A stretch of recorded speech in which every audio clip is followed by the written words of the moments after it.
Hey, Ryan, why don't you pull up Amazon's margins real quick? Well, yeah, I'd have more of a grin on my face than Stephen Hawking on Epstein's Island. I'm off as a smug cock when you said that. Wow, physical philosophy, you're not very smart at all. You screw up, cash flow kings.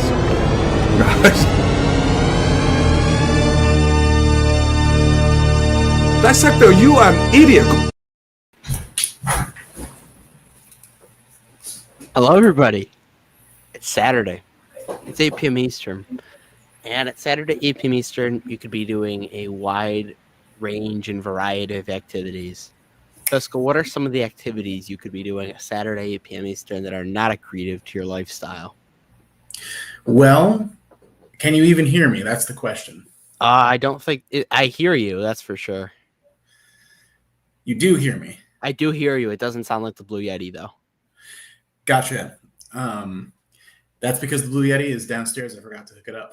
Oh, do you want me to list off things you could be doing at Saturday, 8 p.m. Eastern while you get that?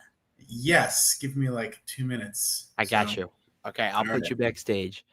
Everybody in the comment section while Fiscal's gone, I'm going to be listing off things you could be doing at Saturday, 8 p.m. Eastern. You could be doing lines of cocaine. You could be spending BTI dividend dollars on transgender prostitutes. There's nothing wrong with them being trans. You could be not paying your electricity bill.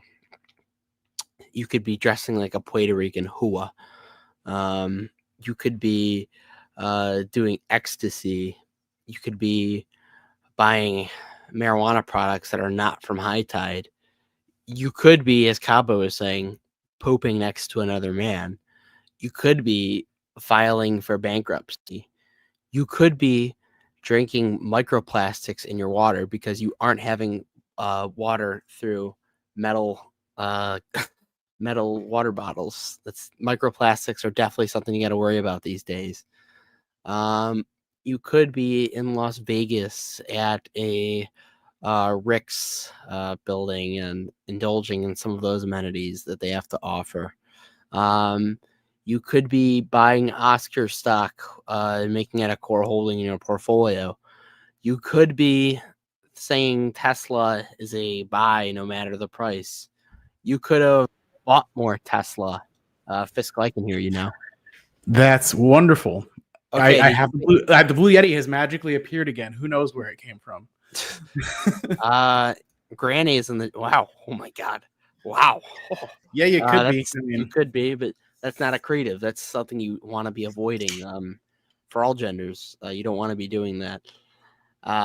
Don't declare a land war in Asia. Yeah, that's a good one. That's from Princess Bride. Yeah. Fiscal, what else were you thinking? I named off like everything you could possibly be doing. We're gone. Anything? Never go in against a Sicilian when death is on the line. I don't get it. You're gonna have to explain that one to me. That literally comes right after the land war in Asia in the same movie that's from. Okay, good. You just gave away how young you are with that. Yeah. What movie is it? Princess Bride. Okay. 1987, I want to say. It had like Mandy Patinkin as Inigo Montoya. It had Andre the Giant. It had Wallace Shawn. Good movie. Yeah. 2 passings this week. Not really to the surprise of anybody. Hulk Hogan, who blasted gear for his entire life, and he had a heart attack. So that's like, rest in peace. But yeah, cocaine could have also been involved. And then also, speaking of cocaine, the Rich Piana diet. Yeah. Ozzy Osbourne died earlier this week. Which, I mean, he had his last show like a few weeks ago. So that he got is it true? I thought somebody on my social media said Keith Richards also. Is this a fact? Keith Richards? Is this like right now? Like, did that really happen? Or? Okay, we will confirm this. Maybe if Dividend Dude makes a post in all caps about it, then there's a good chance that it actually happened. I did whoa, that's not true. I did make an appearance on a large platform earlier this week for Google earnings. Was it Dividend Dude? that large platform being Dividend Dude. So Yeah. Oh, Dan has been sending me a bunch of anti-Oscar health stuff right now, so I think we got a good episode incoming. No, but I went on Dividend Dude's channel earlier this week, and I shilled Dave for about like 20 minutes, so that was a good use of my time that day. Yeah, I saw your name was Yeah, by Dave or something like that. it was hilarious. He was just like during the earnings, he would like go out to make live tweets, so like I'd be left to tend to the chat. And I would just like shill Dave. I'm like, you know what? You guys don't have to worry. Earnings are by Dave. You don't have to be you don't got to worry about this stuff. And then you say that, but Dave is down like $70 from when. Google's down too. Another. I was also told this week by the Dividend Dude chat that Uber doesn't have a moat. No, of course not. I found that out this week that they don't have a moat. Yeah. His chat is probably full of really, really knowledgeable, smart people. Yeah, I was told Uber doesn't have a moat, so that was an interesting debate I got to have earlier this week. I wonder if the Morningstar research agrees with that assessment. Yeah. We can check. Let's see. We have Cabo in the chat. Bacon, always fun. We got a Bacon on sometime. Sure. Cabo's talking about how you're spending your BTA dollars on ladyboys. That's not true, and I've seen them. They're not ladyboys. I can't confirm that. That is true. Ryan did see one. The CFK chat is it's been an interesting place lately. Yeah, me and Fiscal will send yeah, and I can verify she's not a ladyboy. That particular one actually started her period the next day. Ladyboys don't get periods. That's true. Maybe Granny is still in the chat. She can confirm her. And speaking of Granny, postmenopausal women don't either.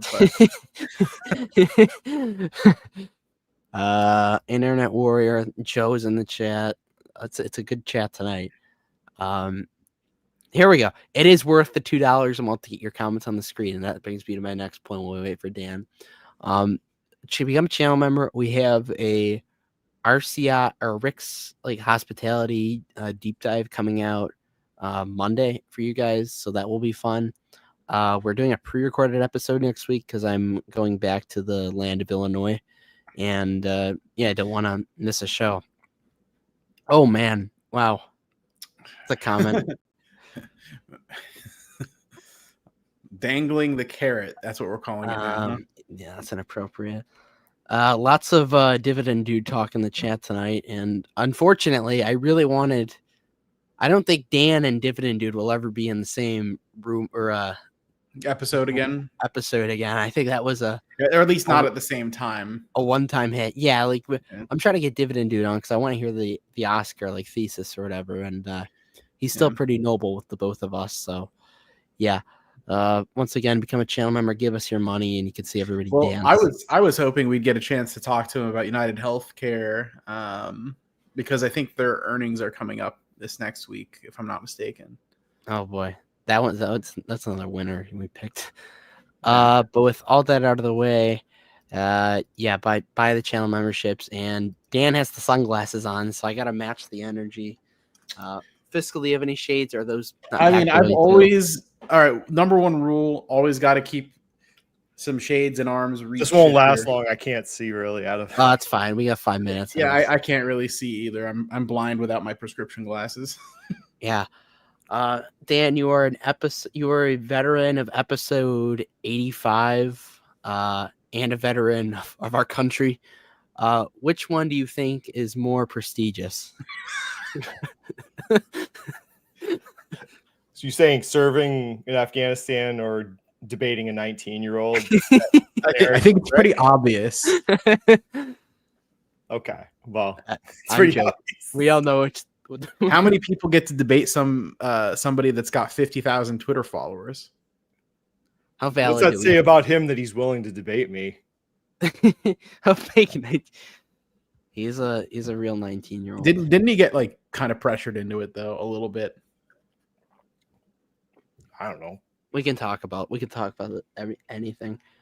Do we want to start off with the Oscar health debacle, I should say. I've been ragging on Oscar Health for like what 2 weeks. I think the one Ever since Yeah. a certain somebody bought it. the You- no, I saw Fabio and me found that one meme, the milk meme, because that was Mm. from a Oscar pumping account, and I thought it was an account making fun of the Oscar people. We're like, I would have thought that too. yeah. So I thought that Because- guy was like against making fun of them, Yeah. but no, that account we found, he's like an Oscar pumper now. That's he does silly. live streams about it. So it's like it's interesting where these people come from. Like this stock just appeared out of nowhere.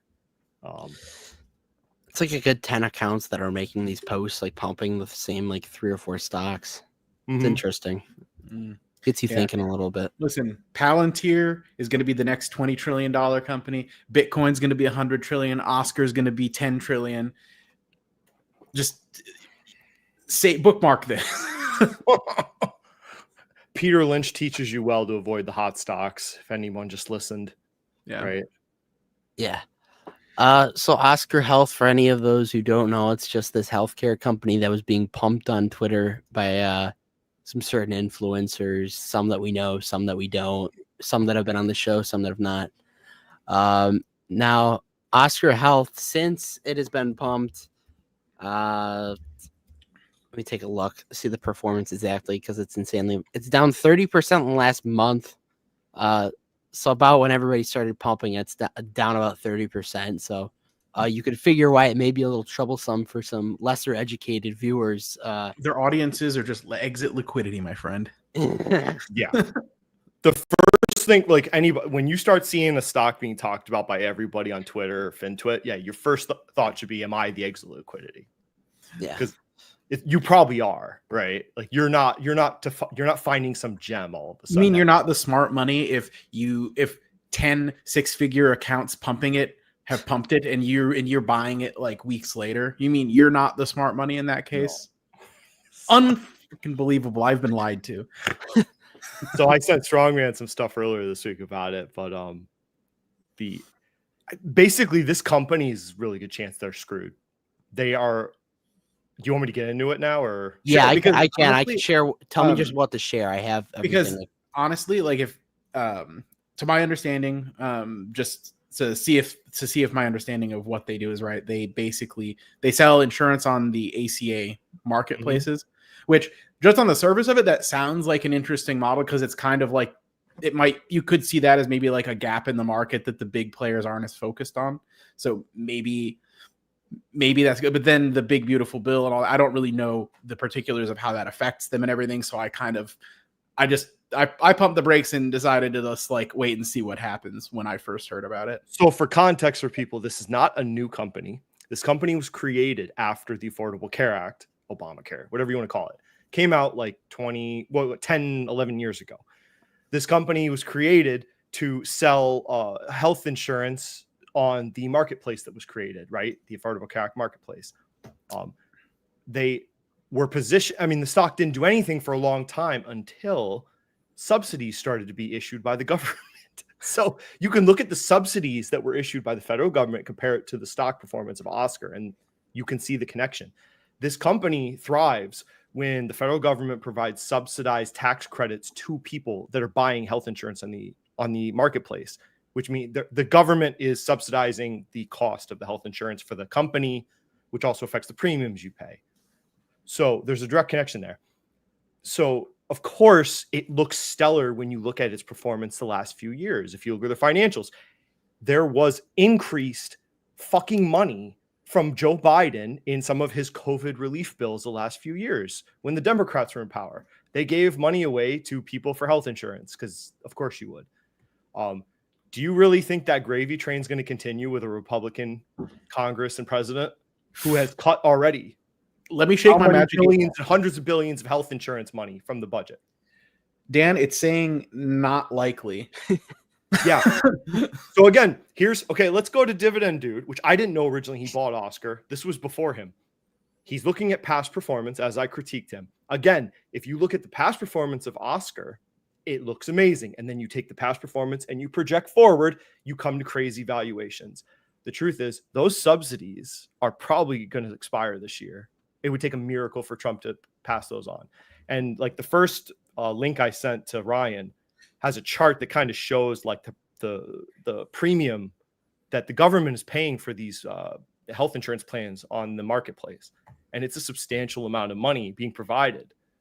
And Oscar, this is their whole business. Not that one, but Oh no. it was the first link, the one that said KFF.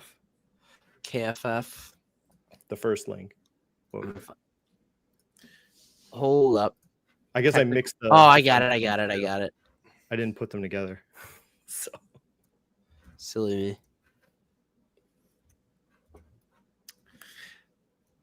This doesn't sound like it's very good news. no. So there's a good and they were making the pumping accounts were laughing at the price targets of like $8, right? They'll go, oh, they're jealous or they're stupid. I'm like, that's probably correct, honestly, because those are projecting the risk of losing these subsidies. Go down to there's like a chart. So you can see there. So the orange represents the amount of subsidized health insurance, right? And then you can see like the income levels underneath. It's a substantial amount of money the government is providing to run the marketplace. Oscar Health thrives on that friggin' subsidized tax credits. And if you go look at their quarterly report, it's in their risk factors in the top of their quarterly report that if these subsidies went away, it would be detrimental to their business. They literally just get paid by the government to provide marketplace insurance coverage. That's their business. So if you just look at the financials from the last 5 years and you don't pay attention to anything else, this looks great. Looks like an amazing investment. You go look at their medical loss ratios. They're like in the 70s, which is better than a lot of companies. Okay. But what people don't realize also looking at the past, the medical loss ratios were good for everybody during COVID because all the optional and a lot of the surgery centers closed, right? People were not going to get hips replaced. No electives. Yeah. Right. No elective surgeries. My wife's a nurse. Yeah. Operation centers were being closed. They were barely doing emergency centers. That business didn't come back like at the snap of a finger, right? It took years for and fun, to come back. Flip side of that coin. Yeah. Yeah. Now Oscar just put out 87. It's like 11% increase in their costs, right? Because we're still feeling the effects of COVID on the health insurance industry and maybe partially just the business they're in. But this is just it. I'm stunned at all the coverage of this stock other than just pumping it blindly. The only explanation is you looked at the chart of the performance of the stock and you see a bunch of bigger accounts in you and you just pump it forward because of course you do. That's what we do, right? As financial influencers. But the CEO said that they're going to be trading at $50 in 2 years. Right. So you have to look at this. Okay, so think of all the hurdles. Like Trump has to approve these tax credits to continue, and you can even look at Oscar. A lot of the AI. I typed AI. What's the bull thesis for Oscar? And it said the continued expansion of the Affordable Care Act marketplace. It puts it in there like it's a certainty. I sent you stories there's a good chance that the people getting health insurance through the marketplace is going to get obliterated if they lose these tax subsidies, because insurance companies won't provide the coverage and it'll be way more expensive, more premium, which means less people will be able to afford it. This is an avalanche that could happen if this goes away. So yeah, so we should be pursuing asymmetric risks as investors, 30% downside, 300% upside. That's what you should be looking for. This I don't understand why you'd buy this. It's probably this could get obliterated or maybe it could double, but I don't see the opportunity unless you're day trading momentum, I guess. Amit told me to buy. That's why I'm buying right now. Yeah, I'm looking at some of the posts right now on Twitter. I'm not saying any names of who made these posts, but it's just a lot of people talking about how it's going to be trading at $50 in 2027. Kind of not a lot of. I don't see a reason why it's dipping too. That's an interesting thing that's not being addressed right now. Mm-hmm. So there's I'm curious, on the flip side, how do you feel about something like UNH in comparison to this? I think that's because that's the other, big health insurance company that's had a big price drop recently. I mean, there's no denying it's an evil company. So that's Right. that's bad. Say People five want in it. people want to debate. Okay, like facts here. Nobody likes to work with United Health. That Right. has to mean something. The doctors, the patients, like no one wants to work with this company. So Right. another part, DOJ or investigations from the government, and people make excuses, but they keep coming. They keep saying this is the worst, this is the worst. Then we get another investigation because they're such a large company with so many different businesses. So you're timing that you're going to be at the bottom of all those investigations, right? It won't get any worse. And I'm just like going through my problems with it. I don't think it's the worst investment, but I'm just like, there's no recovery, right? Like, I'm in Boeing, so I've done Boeing, I've done Ford in the past, I've done recovery plays. Has Boeing recovered as of yet, or is that It's on the right path? Yeah. Like recovery for me is like $300 a stock. Is it? You think it's too late to get back into Boeing for anybody that was looking at it recently? No, I mean, if they lift the caps on production, you're going to make a lot of money, right? Because I was kind of like, I've been kind of side eyeing it, but haven't made a decision yet. Mm-hmm. So there was like there was a thesis. Like I had been watching Boeing for like 2 years, and then I got into it when there was a recovery idea and concept after the union agreement got agreed to. So I would ask people. I asked people with United Health, can you explain your thesis on United Health without just saying it's cheap? Okay, that's not a thesis on a stock. Just saying it's cheap, that's not a thesis. If you can't explain to me the recovery of United Health, I don't understand. You're just guessing at this point if there's a recovery. So like maybe United Health, maybe it's a 4-year hold, right? And it doesn't start recovering for another 17 months. Who's going to hold it?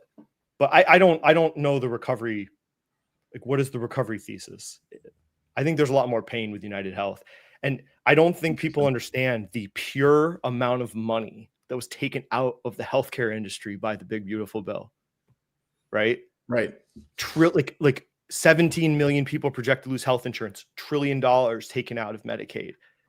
Companies haven't really fully appreciated that yet. Like they have to change guidance, and this is going to get reflected in earnings. Like this pain is coming. Yeah. So I bring that up because I've been seeing now the post circulating that they're apparently adding an extra 45 minutes to their earnings call to explain things, and people are saying how bullish this is. And I have a different inkling on that, and that's why I asked about it.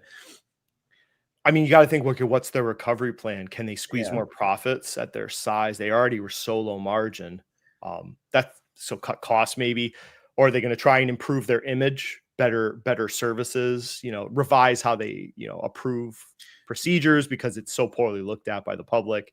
Somebody got assassinated over it, for God's sake. So the denial rate is definitely, I've heard that they're the most apt to deny of any of the major health insurance companies. Yeah. So I don't think it's terrible. I mean, I bought it. Me and Jesse bought it as soon as it dropped, like the pure shock of its drop when it got to 250. Yeah. Jesse and me bought it like a dead cat bounce, right? Just the shock and awe of a stock dropping that much. And then it went to like 290. But then I got out because I was like, that was about the shock recovery. Yeah. So now you need that's gone now. Yeah. Now you need to kind of settled into a little bit of a range, I guess, since then. But I don't know. It could have more pain at this earnings then, huh? We don't know what their plan is. We really don't. But they're cheap. They're cheap. So isn't it then going to just be a matter of if I guess the market likes what they hear on this, like if they have a plan and they explain it well and everybody likes it, maybe it starts coming back. But if they don't, the opposite could happen just as easily. Yeah, or it just can be range bound, right? Yeah. Floats around 300. Interesting. But, I mean, the real if you're going to invest in it, you got to be thinking you want it back to what, like 5-6? Are you looking right? That's what I keep hearing from people that are, again, on Twitter pumping it. This will be in 2 years. This will be 600 again, and we'll be wondering why we didn't all load up here. That's standard line. I just feel like a lot of people don't understand it too. Like Fiscal, you remember when I was like debating buying it maybe like a year or two ago?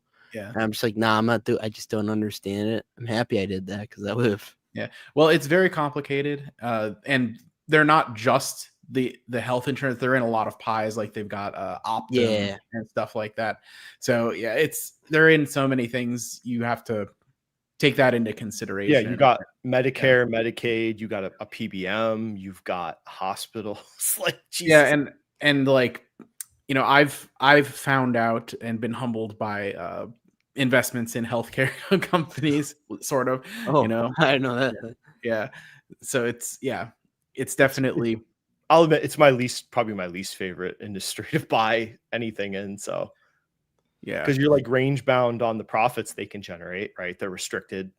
Yeah, it's like a utility basically. They're restricted in what they can charge for things and reimbursements. Yeah, it is true with how regulated they are, and yes, technically everybody needs healthcare. Like that is kind of true, but at the same time, that the amount of regulation, government involvement, kind of constrains. Like you're not going to have them randomly find a way to like double earnings or something. Like there's a lot of back end laws and regulations about the Affordable Care Act marketplace trying to make it work. And not all those programs and credits that are behind the scenes are permanent, right? A lot of them get renewed by Congress. Maybe they don't get renewed and you don't hear about it. And then all of a sudden an update and guidance and these things get obliterated. And it happens. So this is a very complicated business or industry. I usually steer clear of. But. Yeah, if you want a company that's being investigated by the government, just buy Dave. All right, Dan, you have $1 million hit your bank account right now from Fiscal's PayPal. He Venmos you the money. Are you buying Dave or Jackson with that $1 million, and why? I have to pick. Yeah. Probably Jackson. I just there's a lot more things that could go wrong with Dave. I think. Interesting. Yeah. And I think yeah. There's I feel like there's more unknowns and it's smaller. I mean, if I have to go all in, I want more safety. So understandable. I definitely I would tend to agree. Like if you're truly going all in on one or the other, Jackson definitely seems safer from what I've been made to understand about like the reserves and everything like that. It seems like they're very resilient and very steady Eddie. Doesn't trade up or down 5% a day. Well, that's volatility. I know, but like if you had $1 million and you're going lump sum order. Listen, sir, I'm an MPW shareholder. Your volatility can't hurt me.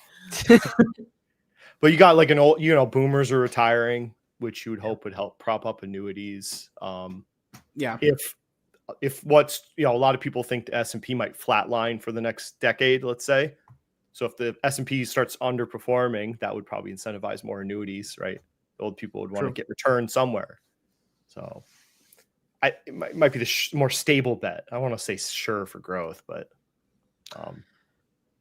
and their shareholder capital return policy, like very buyback heavy, which is nice while they're cheap, and potentially much higher future dividends as well, because who doesn't love dividends? Free money. It's basically free money. Yeah, it's been Dave has been pretty fun to own. Yeah, I mean, I like Dave. I have both, so I mean, I'm not gonna sit here and trash on Dave. No, I like. I can see where Dave will fit. Like, if they take out payday lenders, honestly, they crush all those people, get into that business. I'm happy. I'm glad I'm invested in it. But you know what kills me about Dave is people act like they're this ridiculous, exploitive, unethical thing, and it's like, the flat fee that they charge is actually a lot more consumer friendly than like the 800% APR. I know, it's like people complain about that. I'm like, okay, what's the alternative for these people? Do you know what the alternative is? They're undercutting some pretty shady practices that were there in the first place. Like to me, it seems like the most ethical way to do that kind of, because that type of lending, that low tier, like short term stuff for people, it's gonna exist in some form no matter what, unless the government outright bans it. Or and if they do, then they'll just go to loan sharks and get their legs broken, which is so I think Dave is probably the most ethical permutation of that's also profitable. Yes. Yeah. I think, and the loss or the troubles they had were because of the old way of doing business. So they've kind of moved on from that, which I didn't really, the first time I heard the pitch about Dave, it was a tip-based business at that time. I wasn't really interested in that. So it's there. I think this week was like the first week where it didn't go up or down like 5%. I'm so happy the one day it didn't. Those 1% moves feel like super nice after it's just been a period of wild swings. Yeah. We haven't talked to you since the debate. Actually, we probably haven't like CM. What was your big, like, any takeaways from the debate with Dividend Dude? I think the real winner was the viewership. Yeah, I hope so. The audience, we always aim to have the audience be the true winners on this channel. Here's my thought. I think he's willing to do whatever it takes to get subscribers, clicks, and viewerships of his various platforms. And from talking to him there, I don't think he cares about damages or repercussions of what he pushes. I don't think he cares. I don't think he thinks about it for one. I don't think he's actively like saying, I don't give a shit if people get hurt. I think it's not even in his head. I think he just, if people want to watch things, he will put them out there for you. And he doesn't think that's wrong at all. I think it's dangerous and I don't like him. So it's funny because he's an amoral prick. There you go. That's kind of what you just described is actually kind of how YouTube designs their algorithm. Totally. Yeah. Like if it's what you want, it will push it to your screen, and that's that. Go look. Like my best videos were SoFi videos in the past. Yeah. So why don't I just do SoFi content all the time? Yeah, SoFi shill. What draws viewership to my SoFi videos do well when I bag on it or whatever. Yep. But I talk about what I feel is right to talk about, right? But you only get to a certain size doing that. You have to then switch to what people want to watch to continue to get bigger. There's the problem here. Like Oscar Health will draw views, right? It's not a secret. I should go do videos about Oscar Health right now, but it's a really bad looking investment. So we're gonna mine this episode for Oscar Health clips to pump ourselves in the algorithm. Yeah, but that's just the truth of financial YouTube, and people say they're not prone to what's being talked about. I get lots of questions and comments. I delete some of it where people want to talk about what's popular. It's always what's popular you get questions about, and you guys probably do too. And yeah, for sure. It's not that it's a good investment or bad investment. It's just like a popular thing everyone's talking about at the time. I'm like, yeah. I was talking about stocks with some people at work on Friday, and one of them was like, so I think we need to get into Nvidia, and it's like, okay, that's an under the radar pick right there. I mean, I feel like the better, like, I know Fiscal, we've kind of like individual channel. I know you post, but I barely do it anymore. I honestly, I've been off, well, because of my trip and like some other things. I've just been off the last few weeks, but I am planning to get fresh back into it now that I'm rejuvenated. Yeah, I see. I feel like the better like you're doing outside of it, like investing wise and I guess life wise, like you just don't you don't care to make a 12-minute video talking about the top 10 holdings in SHD. It's just not not fun for $10. Like I'm good. It's okay. Mm-hmm. That's true. And like honestly, the investments that have been in any of my various accounts over the last, say, year to date, 1 year, whatever you want to call it, April. It's all been quite good compared to prior, and so like I'm kind of, more enthused about the recent success and then building upon it more so than here's another 3 dividend stocks. Yeah, you can't do that. Yeah. 3 deeply discounted dividend stocks. Yeah, I mean, I don't think Dividend Dude, and this is coming from somebody who's literally known him since he had like 5 subscribers. Like, I don't think he's like purposely trying to like grift people. I think that's a myth, and I think that's other people that are a little Antonio. Sorry. I don't think he's the worst, but I think he's gotten to a point, like Fiscal said, like with great power comes great responsibility. I know he has like 55K on Twitter. I don't know how many that like really is with bots and stuff included, but it's still a noticeable amount where like I think I'd be a little worried like what I'm putting out there and like sentiment wise what I'm saying. But yeah. It's my take. 100%. Yeah. The bigger your audience, the more potential you have to do either good or harm with your takes.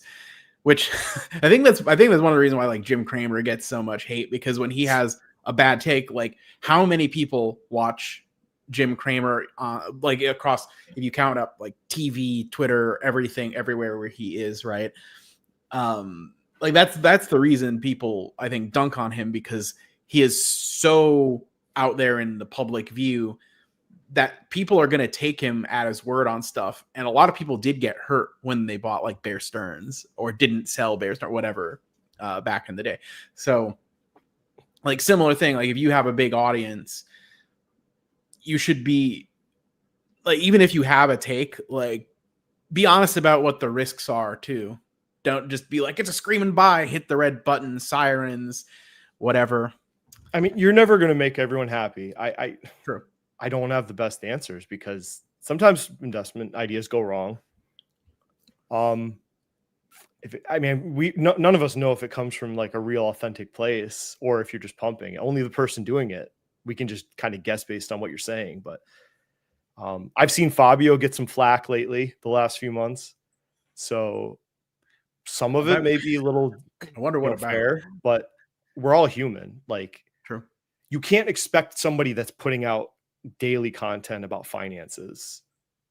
It's just, there's not that many good ideas out there. So you're going to be putting out stuff that you just don't have that much interest in yourself, but you're just pumping you got to put content out, right? Like 20 True. tweets. To succeed in content creation, you have to have a steady stream of it. And even if there's not that many good deals, like you said, you got to find something to talk about. Otherwise, your audience is going to move on to find somebody else who does, because the appetite still exists. Yeah. Yeah. All right. Why are we buying NATO? Why am I making this a 5% holding in my savings? So, when I messaged you like a month ago about this, so I think but so okay, I'll be quick. We're at 40 minutes, but so at the beginning of the year, January, Trump's in, right? So I start thinking, got a lot of military investments. Like, what's the effect? And we can remember the first 4 years of Trump, he was pushing European countries to commit to the 5% GDP on military spending, which they never do and they never have done. They made promises, but none of them really did it. Fast forward, now we have the new Trump era. So my thoughts were little bits different from 16 to 22, because now in this term we have the Ukrainian-Russian war, right? So war is on the Europeans' mind. It's not just a demand from a president. And then the other thought was there's going to be you could see just January, February started coming, a lot of the orders and executive stuff. There was a distrust of the presidency in the United States. You started getting trickles of news that some of the Europeans were starting to think about going for different contractors, European contractors. So like get rid of the F-35. I think it was Portugal or Spain was thinking about it. Go for more homegrown military tech. Again, because of just their concerns about, hey, this partner's doing crazy stuff. We get all our military tech from them. So you had those trickles. So I started thinking I wanted more of a NATO European military exposure, because you just got the feeling like January through March, that's where military spending was going to go, more of a share of the European partners. So this came up. Someone sent this to me, I think, in my Boomer channel. So It's called Boomer Stock Dungeon in Capital Mindset. Yeah, I've seen that. Yeah. I enjoy it. It's fun. It was some other channel. I just had them rename it. But someone gave this to me. I think it's a European ETF company, if I remember correctly. It's tiny. But this is the first time I'd ever seen a European military / US military ETF in one basket, because I don't want to directly buy European stocks. I'd have to pay $50 a transaction. So I don't normally like to own international stocks. I'll make an exception. So I looked at the how it's constructed. It's really the only. There's like two of these. There's one other one from Global X, which one of your who was it in your server gave it to me? I can't remember now. One of the guys that talks a lot. I shorty. It might have been. That's another one. So that one has Palantir, and it's not Total Defense. So there's this one. This one takes all the military companies domiciled in NATO countries, and then it floating market cap weights them. So now I'm getting European market exposure without having to buy international stocks. A lot of these military companies in Europe also have some very interesting tech now. There's some of these Italian military companies have interesting drone microwave weapons. And then also Rheinmetall has great drone tech. Rheinmetall has been the star of it all, right? Wish we could all go back and buy it when Russia invaded, but they have like outstanding anti-drone weapons. So it's not even just a push for European spending, that combined with distrust of the US president. And then on top of that, the Europeans themselves are coming out with some really good modern technologies that they're buying. And then I gave Ryan some of the charts to show some of the spending right in Europe. And you can see some of the patterns of spending for European NATO members, let's say. I'm pulling it up.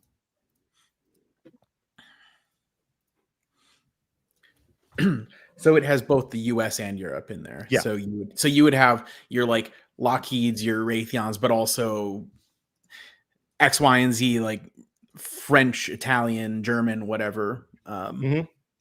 Interesting. So this is part of their military spending, research project funding. So that's not the whole picture, but you can see there's projecting upward. One of the other charts I sent you, there's 3 of them. You can see like the push towards the one with the blue on the right is probably the best one. Yeah. So what's cool is, so you see the 2% GDP. So that's if you assume 2% GDP, but the goal is 5% gross domestic product being spent on the militaries, right? So you can see which direction that line should be going. If you project a 5% GDP on military spending from the European countries. So there's a lot of opportunity in this type of an ETF, I think.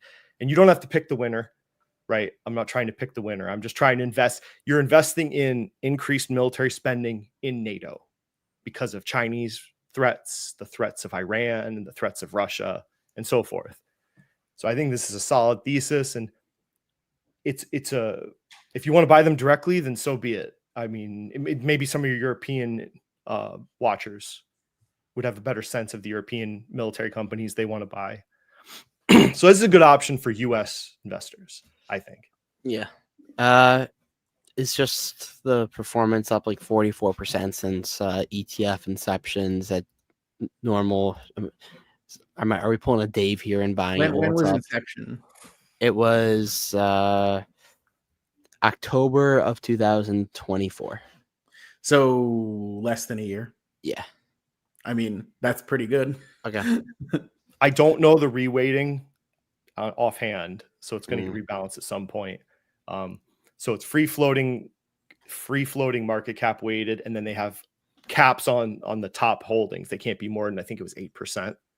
So it's similar. It's kind of like an equal weight modified cap, market cap weighted, which a lot of these types of ETFs are like this.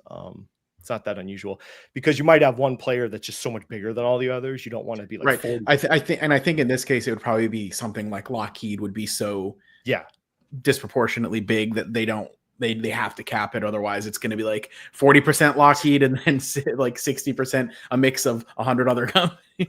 And that's not, I saw one for the US where I think it was like 40% RTX, right? It's like, it's not, I didn't think it was that interesting, but this is, I mean, My strategy, though, I've gotten rid of some of my military companies. I'm going to have this, and I'm going to pursue drone investments. I have one right now. I'm looking at others. We should I don't want to waste my time on the big boys, basically, at this point. Yeah. We should find a micro cap military European company and pump it on Twitter. It'd be like the next Oscar. I mean, if you think about it, though, like, wouldn't, I mean, right. So around right now, they're about 1.9%, and with a potential goal of 5%. So easy double if that comes to fruition. Yeah. You would think something. Now, like some that. of their commitments you'll read again. They're promising 5% at a date like 28, 29, conveniently when President Trump is leaving. So take what you will. Some of them are authentic. I think some are not. Some of these NATO partners. Right. So I think like Poland's authentic about what they're doing. No, probably more of the Eastern ones, obviously. Well, they have a very good reason to be. Yeah. Yeah. So interesting. I've never owned any military companies, so I might have to get a little bit of exposure. Yeah, I mean, there's a healthy logic to why that could work out. Yeah. We'll go for about 10 more minutes. So if anybody has any comments or questions for any of us, please ask. Somebody mentioned Warrior Met Coal. It's been doing good. Fiscal, how's that? You have a report on that? Oh yeah, let me pull that up. Yeah. So I bought the tracker share like Blake recommended. And then when it dropped to like $44, I decided to get in for 100 share chunk, and now I'm up a cool almost 30%. Good money. Basically, yeah. Imagine that. It's easy to feel like a genius when you just buy stuff and it just goes up a cool 30% in 2 weeks, you know? Speaking of a cool 30%, did you see Amit liked our post on Grab? Oh yeah. We're pumping it. I think we need to join him and load up. I mean, well, hey, so just because I don't necessarily agree with what those kind of accounts do with things like Palantir and Tesla and Oscar, sometimes they may end up just being right. The clock is right twice a day. and Grab out of like all of those has not necessarily had its day yet, you know? So jeez, I don't know if I want it to have its day. Like, it'd be nice, but it's having. I mean, its fundamentals keep improving over time, and hey, it's got the same business model as like both Uber and SoFi in one. So it makes sense why the pumpers would be interested. You like Tesla's nice little free cash flow miss this week? That was a shame. It was too bad to see. Yeah. Kathy Wood adds more shares as the free cash flow misses by like 80%. Yeah, Tesla is looking like a dumpster fire. MPW question. That's no comment. What kind of banking does Grab do? Do you know, like, specifically? What's their it's basically it's all like deposit, like checking, online checking basically, and they do some like personal loan stuff. And I know their underwriting with the personal loans is really good for the region. They have like a 2% default rate or whatever compared to like a 1% average in the US, but they're dealing with customers that were previously completely unbanked in the first place. So it's maybe like a slightly higher risk pool, but they did say that they use algorithms, maybe even AI, to assist in their underwriting decisions, which that's classic pump talk there. But it does like 16% since I talked to you about it. So yeah. Damn it. I mean, my cost basis is in my first tranche of shares, I think, was like 317 or something. So I've done really well on that particular name. It hasn't 20x like Palantir, but I feel like I'm pretty confident in like the direction their fundamentals are going, and that they will justify the underlying price over time. And I don't think that the price is expanding faster than their fundamentals. So, Peter Lynch is eternal because your grab investment and Ryan's TKO are I got rid of TKO. But you did well with it, right? Oh, yeah, I got like 80%. Yeah. Peter Lynch is forever, right? Yeah. Your core and I go over there and do the boots on the ground due diligence all the time with using the app, and it's actually it's a fantastic app. Works every bit as well as Uber does, and it seems like I see more and more like Grab drivers and Grab delivery guys every time I go over there. It's crazy. As far as MPW earnings go, we'll see what happens. Like I'm not necessarily anticipating any like major developments. It could pump a little bit if people like what they hear. If there's maybe positive developments in the prospect bankruptcy, or it could dump if they don't like what they hear. It's MPW, man. It could go either way. I got out of Disney this week. It's only portfolio. Oh, did you? I've honestly been kind of eyeing it to free up cash for put it in Jackson or Dave, right? Or that's what I did. Yeah, that's what I've been thinking about, but because I don't think Disney is as undervalued as either of those right now. So yeah. But I'm also not trying to like be jumping in and out all the time. I know what you mean. I got 26%. I'm happy with that. Yeah, I know I've held it forever. I think I'd end up with around 29 or 30%, somewhere in that high 20, low 30% return range. And you got to think though, it might take a long time for to get back to like, I don't know, 180, where it'd be optimal to sell. And like, and who's to say it'll be easier? And it seems to just fuck things up too much. And it will do something to get it back, just sentiment wise. And this new CEO, I mean, I just think there's better options. I put a lot of it in SHG too. So I mean, I really there's a new member question here. So we have, by the way, a gifted 5 channel memberships. You're welcome, and Seymour also added in. So Joe got it.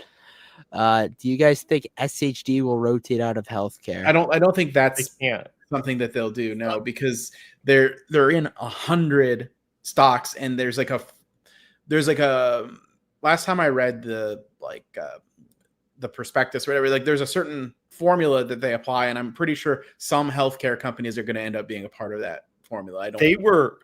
That was my biggest critique on the when they did the rebalance this year. It was a lot of health companies, right? Yeah. Big pharma, hospital, like it was like 16-18% of the total freaking float. Yeah. And I'm like, this is not the time you want to be in healthcare companies. It's because I think they, there's a certain like minimum yield threshold that they put in there, right? I mean, so companies were doing poor last year. Yeah. Yields were up, right? And then all the metrics look better when the stock hasn't run. Yeah, they did. It's funny because they did super well on like Broadcom, but then the yield was too low, so they had to cut it. Yeah. There's a lot of reasons why I don't really care for SCHD personally. Thank God I got out. So like, happy. I don't think like you're not gonna go broke with SCHD, but you're not gonna do better than the market. You'll probably do a little worse than the market, to be honest. Yeah. If that's what you want to do, then by all means. I can't believe it. I haven't even been out of it for that long. I timed it perfectly though, because it's like right during the Liberation Day sell-off where I put it all in the SHG. Oof. He day trades SCHD and SCHG. That's what he does. Yeah. I don't sell SHG to buy Fiserv. I will never do that. Those who know, they know. Okay, we'll wrap up here. Dan, where can the people find you? Obviously, you and Bacon have a collaboration channel. You have a channel. You're in CM. Where else? He's on Twitter. Debating starting an actual show with Bacon because he's always on my live streams. I just like to have a co-host. I don't like by myself. That's fair. Yeah, you join streaming by CM, itself is hella I have a awkward. channel where I put most of my thoughts in, basically. Yeah. I'm in Strongman's too. That's about it for now. Yeah. So, Well said. Okay, Dan, we appreciate you for coming in, pitching NATO to us, talking about why Oscar Health sucks. Always a pleasure to have you on. Thank you, and we will see you. Always a pleasure to have Dan on the show. And It was like a an fun actual time. episode this time where it's just not Dividend Dude and him talk or yelling. No, let me speak. Yeah, the NATO ETF is it's an interesting idea, especially with the backdrop of the Russia Ukraine thing being on everyone's mind over there. Obviously, Yeah. Yeah. As per usual, we have to legally dance whenever somebody donates or gives a channel membership. So Seymour did that. So here we go. Round two, here we go.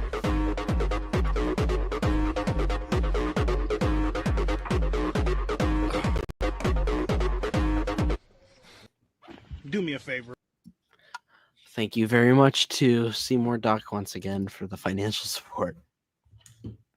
Aggregate grift money. We need more grift money. So if you want to Indeed. see us dance again, Our CPA told us we need to grift harder this year. Yeah. That was something.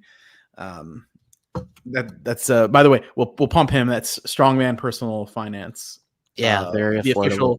official CPA of the Cashflow Kings YouTube channel.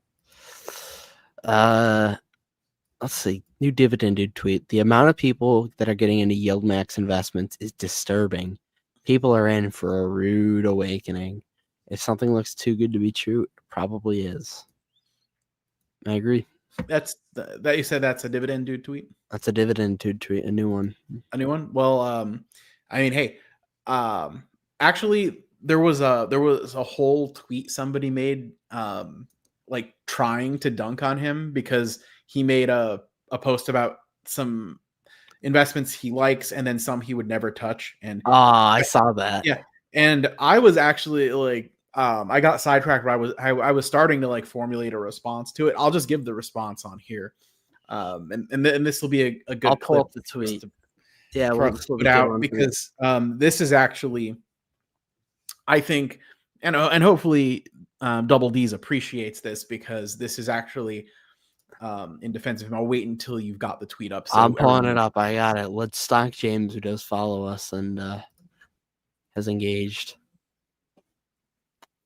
The do not touch list for Dividend Dude. All right.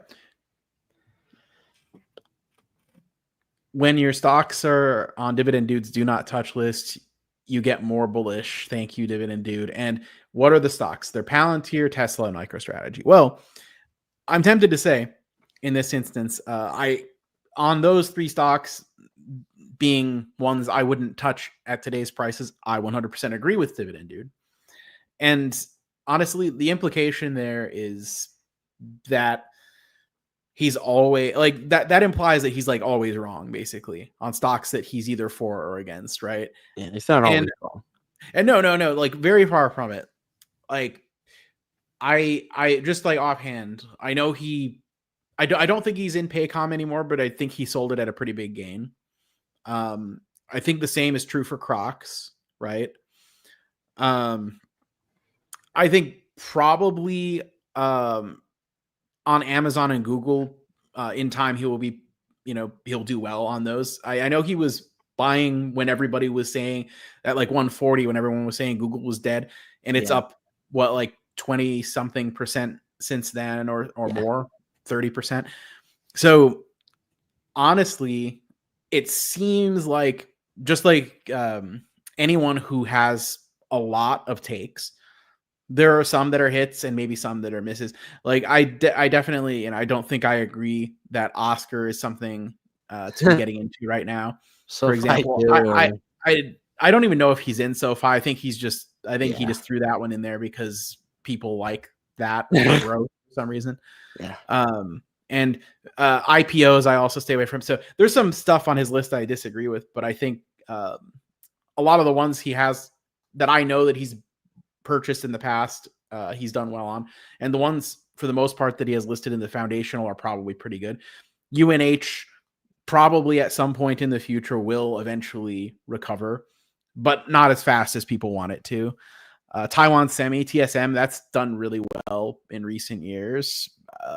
Amazon's fine. Like, are we really gonna sit here and say that he's just all bad? Like, Yeah. I don't know. Like, I don't think it's worthy of the level of dunk that he was trying to do to him. I think Antonio's worse. That I don't like him. He's very cocky and like it's just something about him. I think people hate two things: sore losers and ungracious winners. Yeah. Like, if you're gonna win graciously. And if you do lose, make a mistake, whatever, don't be a sore loser and own it and learn from it. Like, come on. I don't even know if the theory with him is that like he does technically own hymns or whatever, but like it's just not as much as he says it was because he won't provide like receipts or whatever. Oh, like somebody was asking to see proof of his like games that he was claiming that he Joseph had on Carlson, yeah. Which also, by the way, like I've actually liked some of Joseph Carlson's recent stuff about Tesla and Google. Like, he's been kind of. I know, it's nice. It's on our side. Yeah. I mean, usually I'm a little bit, I don't know, skeptical of larger accounts, but he has been cooking on that one a little bit, to be honest. You know what account I really like on Twitter is the Buco Capital bloke. Do you know him? I don't think so. It's the guy with the Artie Buco profile picture. I haven't seen that, but I like the concept. I like the concept. So I gave a follow, but like he made some post and it was okay. This is actually pretty interesting too. Like, it got me thinking a little bit. It's just basically around how Oscar and like everybody's pumping it. The coordinated pumping of Oscar by retail Twitter accounts led their followers to slaughter, down 40% in 3 weeks. Be careful out there. And it's just all these pictures of people who are a collage of everybody that's pumped Oscar. Yeah. We'll do some accountability here. We have Heisenberg. So, all right. We need to be fair, first of all. Heisenberg, it seems like, is more focused on charts and like what's a good setup for like a trade more so. And so he actually has a decent hit rate. Like, a lot of the stuff he's called out has like had the consequential like move after he's called it. But like, to be fair to him, like he's more focused on good chart setups, and sometimes good chart setups don't pan out. Like, it is what it is. But yes, he is accountability hour right now. Yeah, but it is Oscar, and he did. That was one of his misses. Bourbon Capital, Mike Investing, Antonio has 20x upside on valuation. 20x. Everything's a 20x because Palantir was a 20x. So now everything's 20x. $30 in it. Oguz, who's a very, very handsome guy. If you've seen his profile picture, that was a joke. Amit, retail is getting smarter, more sophisticated in navigating the financial markets by identifying. No, it isn't. He is talking out of his ass. This is what I say when I say on Twitter. I'm sorry. I want to talk about shit right now. When I say on Twitter, people who like to use big words typically don't know what they're talking about. This is exactly what I mean. What's really funny is, like, he's saying, oh, retail's getting smarter. All they've learned to do is say, at Grok, is this true? Is that getting smarter? They can't tell for themselves whether something is real or not, or true or not, and they have to ask Grok every time. Is that really getting smarter? I feel bad also because I think Amit is a listener to the show, because when we were talking about him with Seymour Duck last week, he unfollowed him like right after the episode. Amit, I'm sorry, but you know deep down that I'm right. I'm right and you're wrong. You know Carlson. What? Redemption arc. We should invite him on for a grab roundtable. Yeah, if you come on to the show, I feel like we'd get along pretty good. Yeah, I think Tesla's gay, but that's okay. He's allowed to be wrong on all the other ones as long as he helps us pump grab. Yes. Okay. Do you got the new Grok trend is funny. I did it. It's like where you ask Rock like the biggest Oh, person? I here? did too. He didn't answer me yet.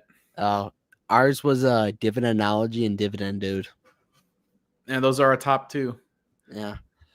There are illustrious benefactors. Yeah. Any of the cats that WRA traders on the floor? I don't think so. I don't even know what that is. Me neither. Jimmy Jude backs. Oh, No, open. no. Did you see that? What happened? I just saw it pumped. It was like a penny stock that pumped. So I think that's Open Door. Yeah, open If door. I'm not mistaken. Yeah. Which that tells me people are anticipating rate cuts because it's just related to housing. The same reason Rocket has been pumping, which Rocket's the company that bought Mr. Cooper.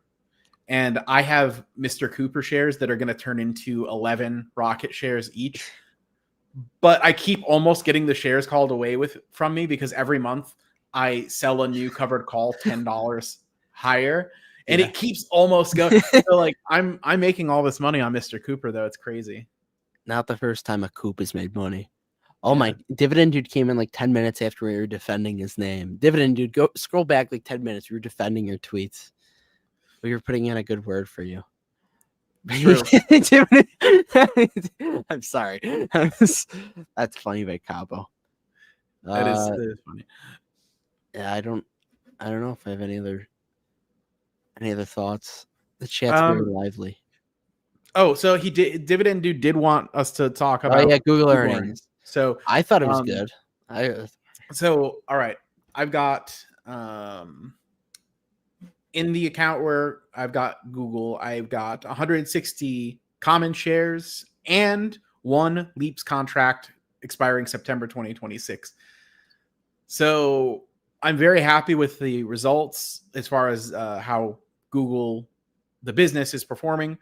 I'm a little underwhelmed with how the market reacted to it, but I mean, yeah, it is up a little bit, but it's, I feel like it really deserves that 200 jump, and it hasn't received it, but I'm doing okay on it. It's actually lagging a little bit compared to some of my other stocks, but I think it'll get there. Like Joseph Carlson says, I think it's a $240 stock.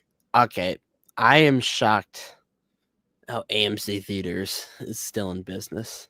I went to my local AMC yesterday with a lady friend. 4:00 on a Friday. You think it would be buzzing, right? Nobody there.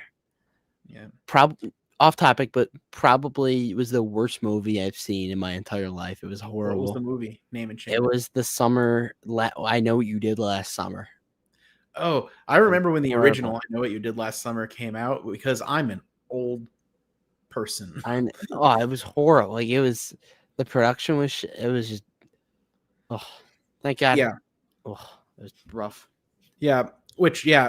Search exceeded expectations. EPS was up. Cloud was up big. I mean, it was all good, and it really silenced the hater. Search is dying. ChatGPT. Yeah, right. That was probably one of the most. I mean, I'm still happy because SHG, I get exposure, and I put a lot of money into Amazon when it was at like 170, and I have kind of a little bit. And you've done very well on that Amazon now. That's been good. That's compounded, and it's quality compounder. Yeah.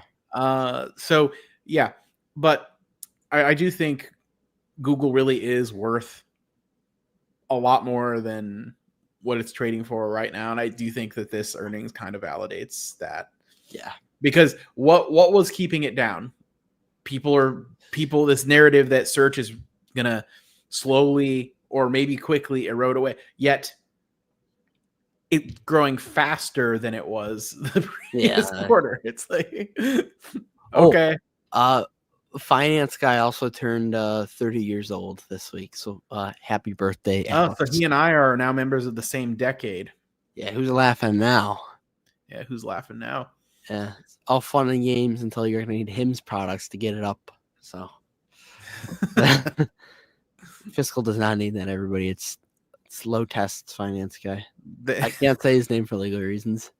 I know it, but I won't.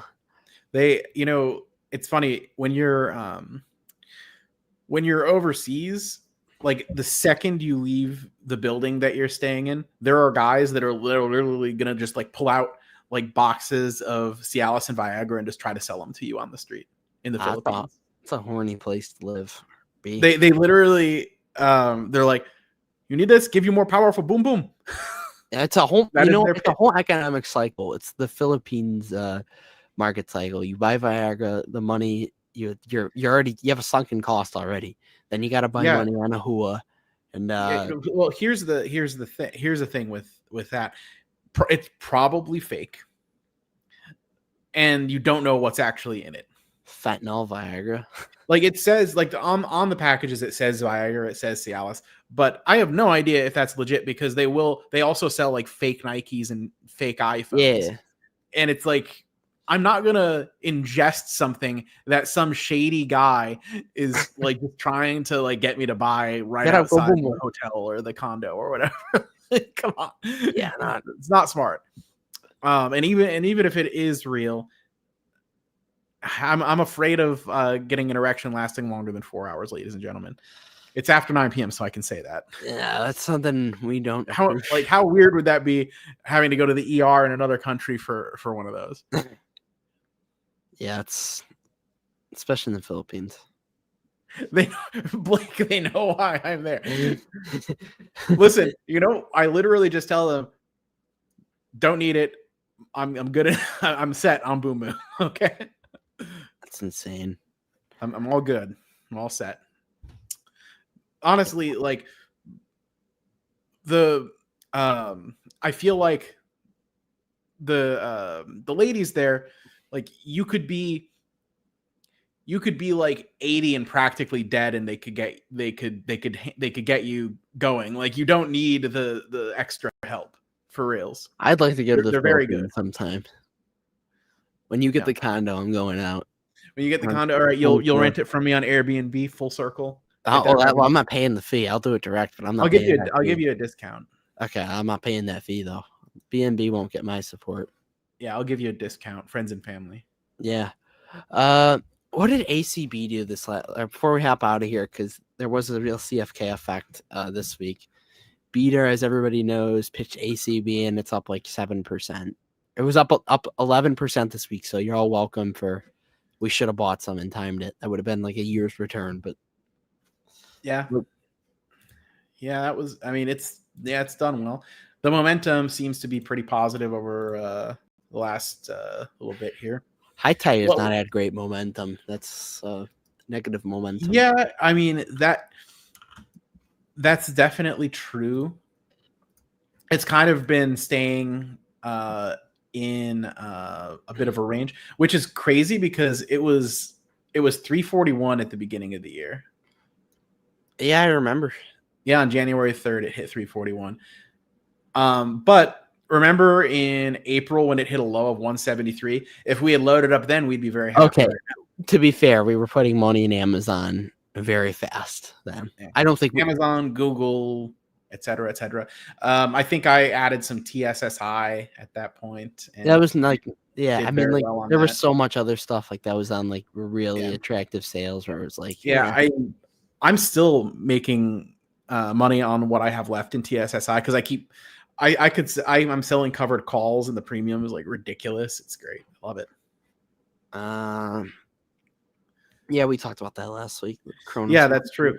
It's crazy. It's like no matter what good things happen, what deals they get done, it seems like it's just hard to move that price. Now, but the other cannabis company I'm in, Oxley, they're doing quite. Yeah. I have 100,000 shares now. We just need it to go to $1 a share, and I'm CFK will become million. We can do CFK every day. That would be 11 cents a share. Be a fun spec play. Yeah, I started adding at first. I think it was at like 4 or 5 cents when I first started buying it, and then I just added a few more chunks as I've gone along. this Wow. year, and it's done very well. Never thought we'd be getting Yeah, into this well, stuff. I know that on Twitter you've had your spat with King for a day, but he's very, very heavily in Oxley. Good for him. I don't know if I even have I don't know anything about him. I just saw we got blocked one day, and I was like, okay. Well, to be fair, you do complain about the. Okay, well that's true. And I think that's common sense. Anybody in the comment section knows it's true that like high tide shareholders have a tendency to be extreme pain in the asses at times. They're needy. If we're not spending every waking moment talking about high tide, we're not worth we're not worth watching. It's like Kamir's girlfriend or wife, whatever it is. I don't know.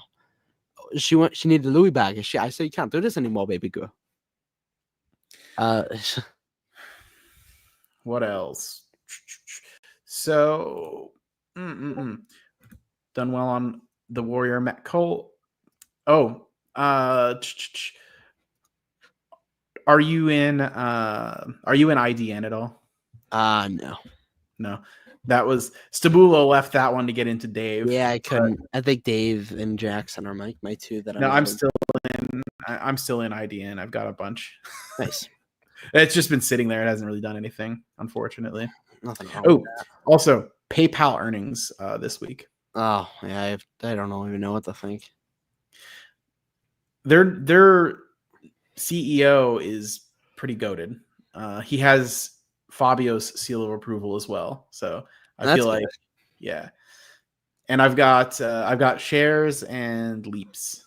Nice. So hope that that's a good result. Yeah. All right, we're gonna wrap up. We're gonna have a pre-recorded episode Monday for channel members that will premiere for the regular peasants who don't give us $2 a month on Saturday. We'll also have a members-only deep dive coming out that day too on Rick's, which is RCI Hospitality, a REIT for strip clubs in Vegas, and I'm trying to get the CEO on to talk sometimes. That'd be fun. That would be a good time. That would be. Any update on the Raj Grover interview, since we just talked about high tide? No, but I think I'm gonna reach back out because they were kind of anticipating a announcement regarding a certain country with a certain dictator at one time. I'm very vague. You should all know what I'm talking about. Mustache. And nothing really came out, and they wanted to do after, so it's like we're just kind of waiting on that, but it is still happening. Gotcha. Blake makes a good point. Smash the like button so we can grift more people, take your money, and pump stocks. Thank you all for watching. Smash the like button, do dividend stocks, not drugs, and of course, cash flow is king. Oh yeah.